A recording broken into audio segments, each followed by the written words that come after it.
In the early days of Burkina Faso's struggle against terror, the headlines rarely told the full story.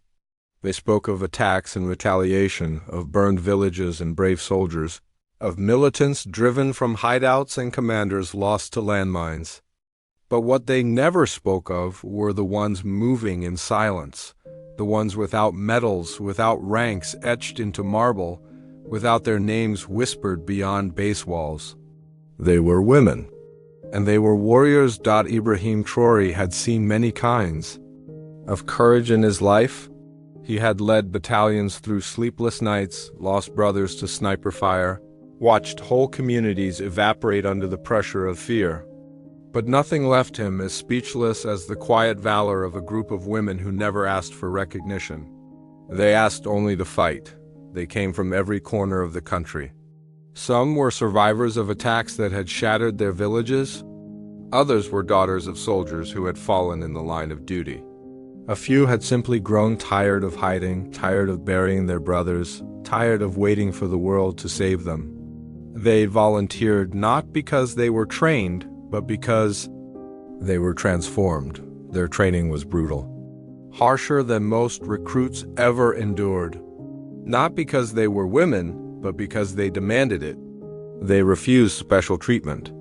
In the deserts of Gorom and the forests near Bamfora, they were pushed past their limits. Running drills. In blistering heat, crawling through thorned underbrush, disarming explosives with shaking fingers and steel eyes. Each exercise peeled away their past until only resolve remained. They were codenamed Unit R, a designation that meant nothing to outsiders but everything to those in the field.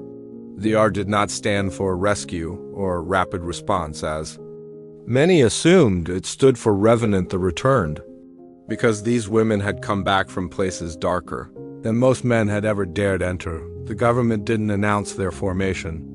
There were no press releases, no flag ceremonies, no broadcasted oaths. Their existence was a secret even within the military. Only a handful of commanders knew. Traore was one of them. He had signed the final approval, but he didn't know what he was unleashing. Their first operation was in a region thought long lost to extremist control. Intelligence had revealed a compound being used as a recruitment hub where children were taken and broken. It was too risky for drones, too. Volatile for large forces. The solution was Unit R. They went in under the cover of darkness. No backup, no guarantees. Just them, their rifles, and the fire in their lungs. What they found inside that compound would haunt even the strongest.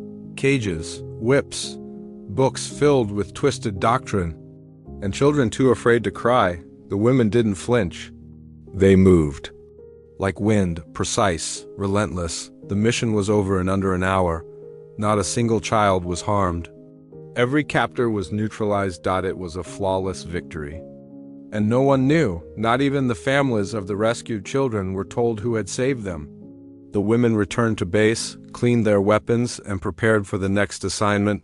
No medals, no welcome. Just silence. Traore received the mission. Report 2 days later. He read it alone in his office. When he reached the final page, where one of the commanders had simply written, "They do not seek reward. They seek resolution," he sat still for a long time. There are moments when a leader realizes that history has been rewritten by hands no one will ever see. And this, he knew, was one of them. He wanted to tell the world, to shout their names, to raise statues in every province, but they refused. They said, "Our work is not done. Recognition is for those who stop. We are just beginning." And so he remained silent, but the missions continued. They cleared routes thought permanently lost to rebel control. They protected convoys through zones of death. They infiltrated cells with disguises and detonated fear with silence. The enemy began to whisper of a ghost unit, a presence they could not track or understand. They said death now wore a woman's face, and still no one knew, until one day, in a town called Titao, a journalist embedded with a recovery unit caught a glimpse of them.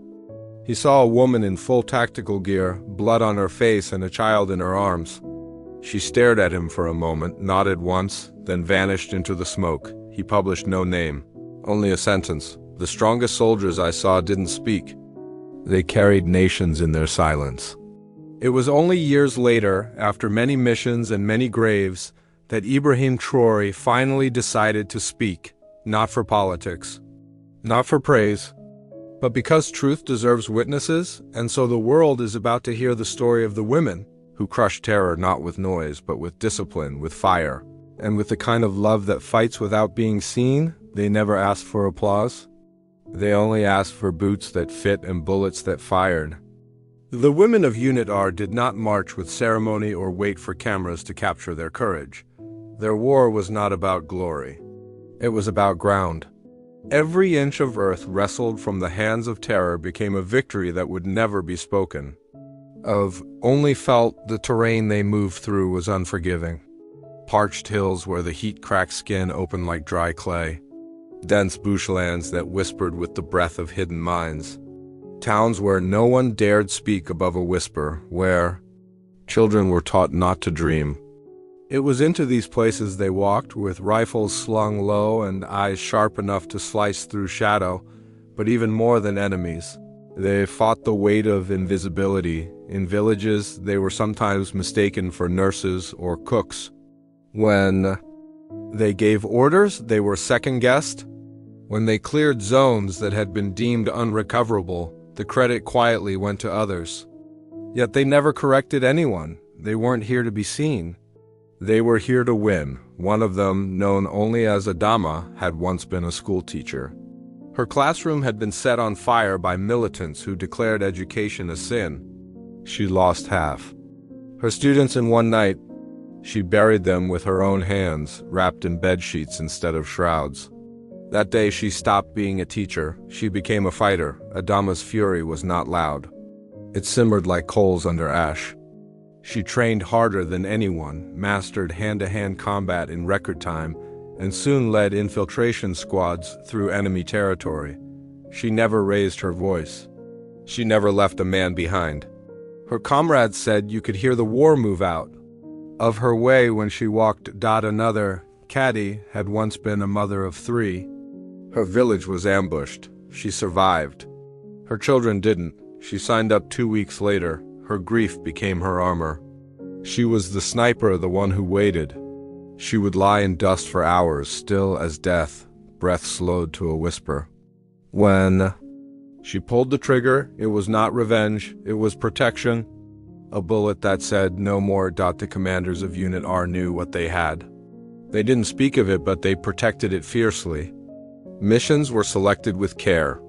Intel was verified 10 times over. No risks were taken unless the cost of inaction was higher, because they knew that these women were more than soldiers. They were symbols. Ibrahim Traoré received weekly updates, but even those were censored for their protection. He knew their code names, their routes, their results, but not their faces. Not until a private briefing changed everything. A mission had gone wrong. A trap had been laid. The team was surrounded. Communications failed. The window for extraction was closing. Traore authorized an emergency response unit, but by the time they arrived, it was over. Unit R had already broken through. They had carried each other through the trees, half of them injured, some unable to stand. They had created improvised stretchers, tied bandages from uniforms, used smoke grenades and mirrors to redirect the enemy. They had refused to fall. When the medics arrived, they found them leaning against trees, battered but unbroken. A few were laughing. One was singing an old funeral song, reworded to celebrate life. Not one of them asked for a doctor until everyone else had been treated. Traore read the full report in silence. Then he did something he had never done before. He requested a private audience. In a secured military base under heavy guard. He met them. He expected warriors. What he saw were women with eyes that held too much. They stood at attention without pride, without fear. He thanked them. Not as a president, but as a man who knew what it meant to owe something he could never repay. One of them stepped forward and said, "We are not heroes. We are consequences." That sentence stayed with him. The world often searches for stories of strength in headlines, in loud declarations and polished speeches. But the real strength moves quietly. It bleeds and bandages itself and keeps going. These women didn't want a place in the history books.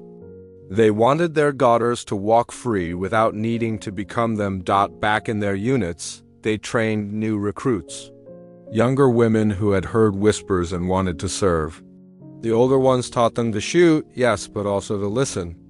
To plan, to know when silence was louder than shouting. They passed down not just tactics, but memory. Because terror thrives when memory fades, and they would not let it.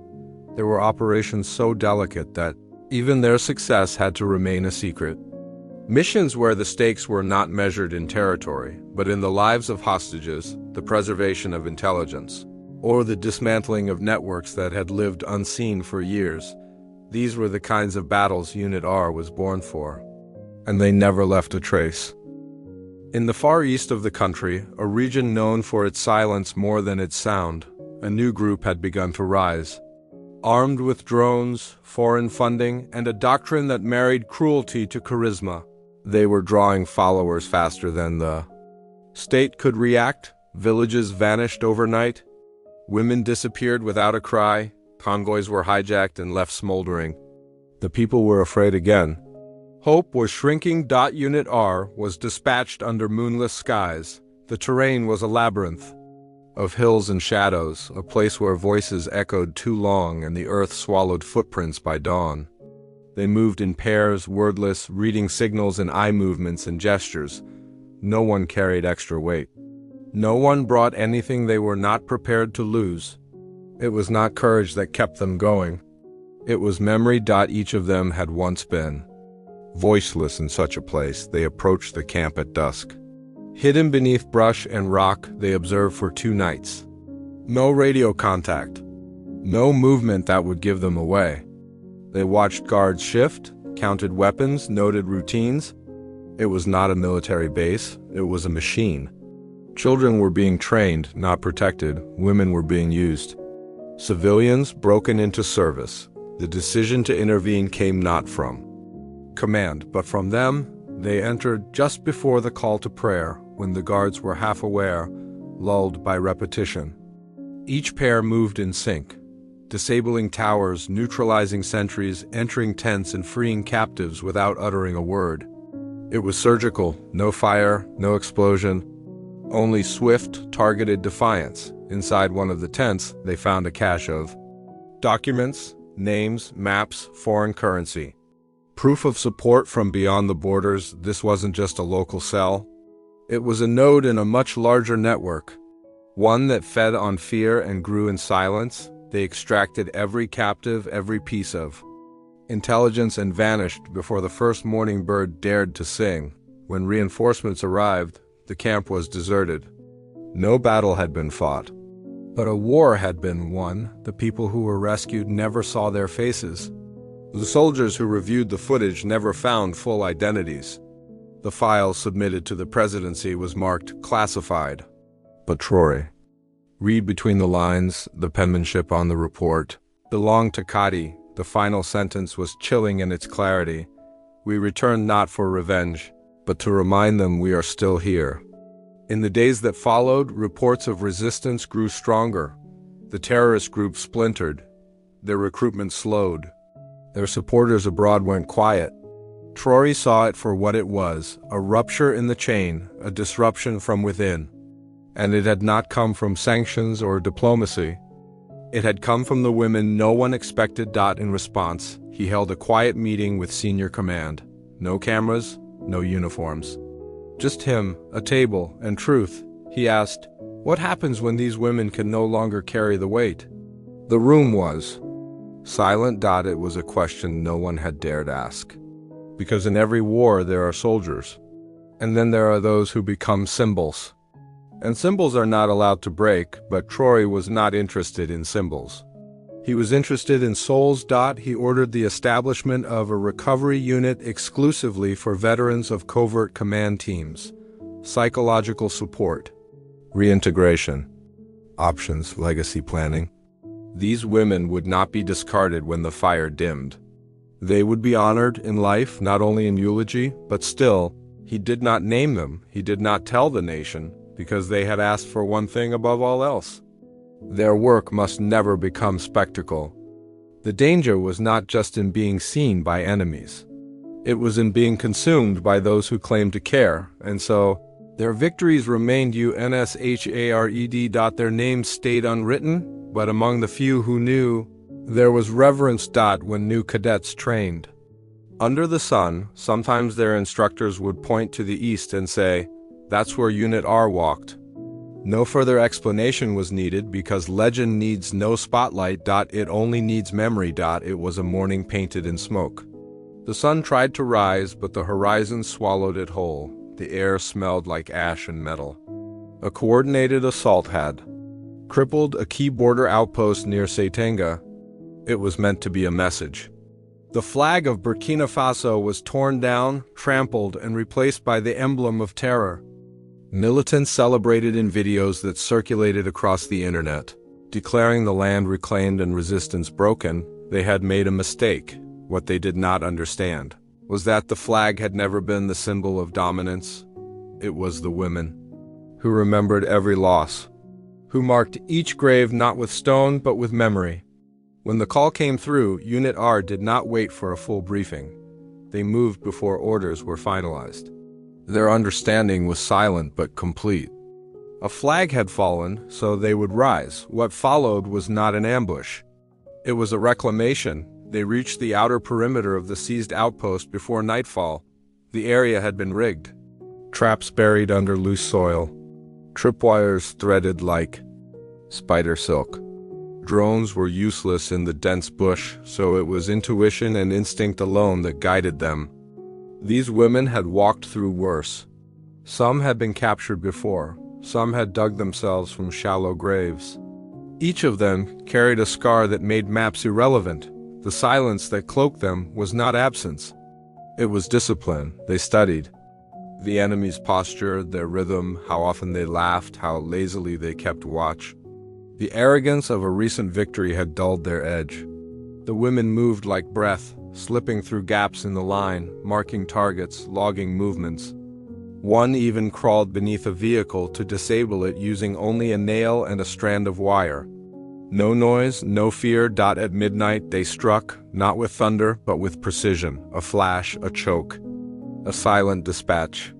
Before the enemies realized they were under attack, a third of their fighters were already on the ground. 2 leaders were taken alive. They would be interrogated later. Their arrogance now wore handcuffs, but that wasn't the moment that would echo through history. The real moment came after the battle, when the dust settled and the silence returned.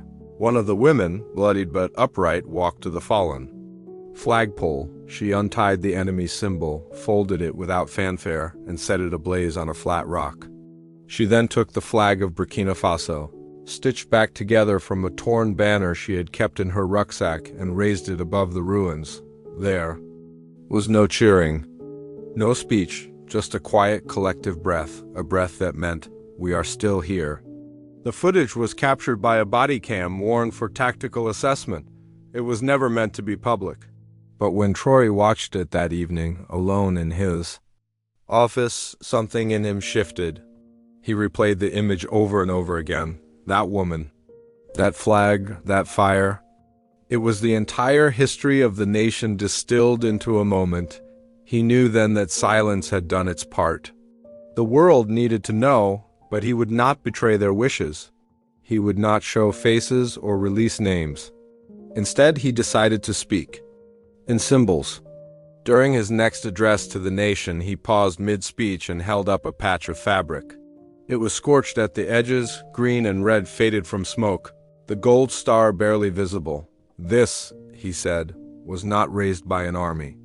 It was raised by women you will never see. But because of them, we are still free." The crowd did not cheer. They stood still. They listened. And then they wept. For in that moment, every mother who had buried a child, every sister who had waited by a radio, every daughter who had been told to stay small, knew she had never been alone. If you believe that true strength moves in silence, comment below. They fight for more than land. They fight for all of us. Let that echo where names cannot dot in the weeks that followed. More girls began signing up for military service. More women began teaching self-defense. More families began speaking openly about loss, resilience, and responsibility. What had once been whispered in corners was now spoken aloud in streets and homes. Unit R returned to their base, silent as always. They dismantled their weapons, cleaned their boots, and buried their fallen with honor. One of them planted a tree. Beside the grave of a fallen comrade, no marker, no name. Just roots and memory, because some victories live in monuments. Others grow in soil, and these women knew how to plant things that lasted. Years passed, the war did not vanish, but its face changed. Where once terror wore the mask of invincibility, now it wore fear. Where once the people trembled under threat, they now stood taller, speaking the names of their villages without flinching. Peace was not perfect, but it had teeth. And much of that strength came from those who never asked to be known. Unit R did not remain untouched by time. Injuries piled up. Some women chose to step away, building families, starting farms, or becoming trainers for the next generation of silent warriors. Others stayed, their hair streaked with gray, teaching with their presence more than their words. A few were lost in action. Their names never entered history books, but they lived on in the rituals passed down, in the slight shift of posture when someone whispered, they were one of them. One day, Ibrahim Traoré visited a small training facility far from the capital. No press followed him. No flags welcomed him. He walked alone into a courtyard where young recruits moved through drills under the unrelenting sun. In a corner, a group of teenage girls practiced disarmament with wooden rifles. Their instructor was a woman who had once fought in the dead of night, pulled wounded comrades across burning sand, and held a position with only 3 bullets left. She was now called Auntie by the girls, though her steps were still silent as dust. Traore approached her, offering nothing more than a nod. She returned it. That was enough. As the girls continued their routine, one of them stumbled. Her rifle slipped from her hands. She looked up, embarrassed, expecting correction. Instead, the instructor smiled and said, "Pick it up again. War doesn't stop for anyone." Traore stood beneath the acacia tree nearby, watching. These were not soldiers yet. They were daughters, students, dreamers. But in their stances he saw the echo of women who had already redrawn the map of courage. That evening, as the sun melted into the horizon, he sat alone with one of the retired commanders of Unit R. They drank tea in silence until the older woman broke it. "You waited a long time to speak about us." Traore nodded. "You asked me to." She chuckled, a dry sound laced with memory. "We asked for silence." "But silence does not mean forgetting." "No," he replied. "It means protecting." She leaned back, eyes narrowed at the dying sky. "Then protect us with truth. Tell the next ones what we gave, but never let them forget why we gave it." He promised he would. That promise became the foundation of a new initiative. Not a statue or a medal, but a curriculum. A program that wove the legacy of Unit R into the very fabric of education. Not glorifying war, but honoring sacrifice. Teaching children that the strongest defenders of a nation are not always those with the loudest voices, but those with the deepest convictions. Girls in remote schools began reading about unnamed soldiers who changed the course of battles. Young women wrote essays about what it meant to carry strength in silence. Boys started to speak of bravery without mocking softness. And across the nation, the very definition of a hero began to shift. They never came forward. Not one of them wrote a book. Not one sought fame, but their fingerprints remain on the country's spine. In dusty alleyways where children now play without fear. In newly rebuilt homes where women sleep with both eyes closed. In the quiet resolve of a nation that no longer looks away from its own reflection. If you have been moved by their story, comment below. They fight for more than land. They fight for all of us. Because though their boots no longer echo through the night, Their impact will thunder through generations. In the end, the silence they carried was not a void. It was a vessel filled with stories, pain, and defiance, and now, finally, it is being opened not for spectacle, but for reverence, because they were never invisible. We just hadn't looked hard enough until now.